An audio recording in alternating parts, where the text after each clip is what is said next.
Enhance vision. Empower life. Vision Care.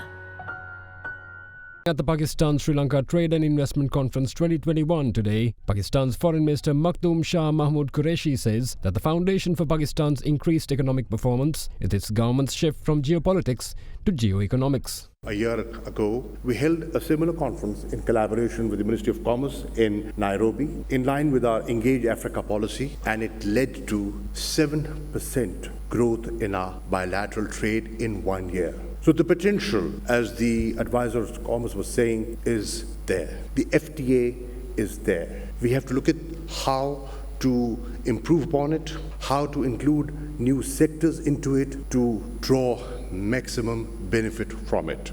The Prime Minister is directing us to focus on growth, and that can only come through investments and enhanced bilateral trade. Incentives have been given to a number of sectors, particularly real estate and housing sector. Our focus has shifted from geopolitics to geoeconomics, and our focus is peace, development, connectivity.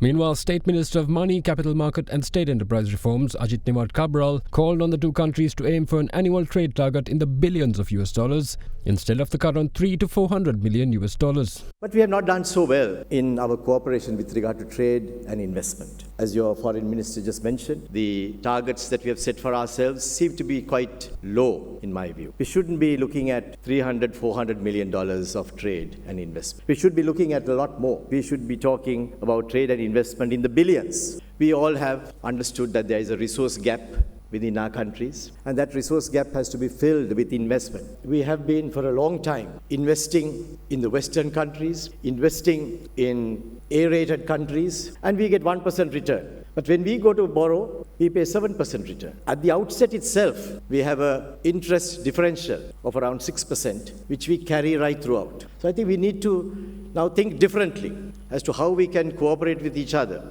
Meanwhile, Pakistan's Prime Minister Imran Khan, addressing the conference, called for the subcontinent to use dialogue to resolve its issues and focus on using the wealth creation from increased trade to target mass poverty alleviation. We have completely changed our policies in Pakistan, which have sadly been there for almost 40 years, where the whole government structure, the bureaucratic structure, evolved such that it was an impediment in the way of investment and the business community. The third thing you need to create wealth in any country is political stability, having good relationship with your neighbors.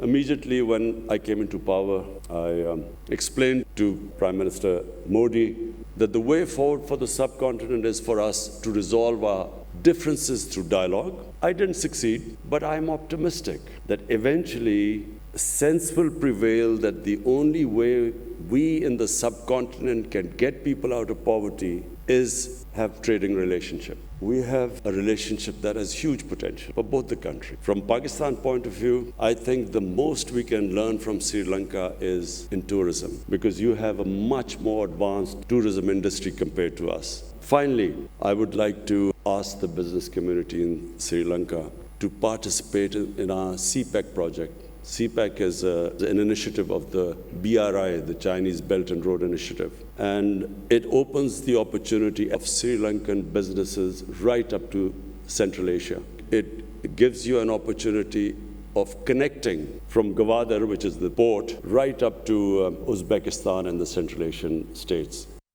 Lever Ayush, Karabu Neti Danta Lepaya, Shaktimat Datti Palakata.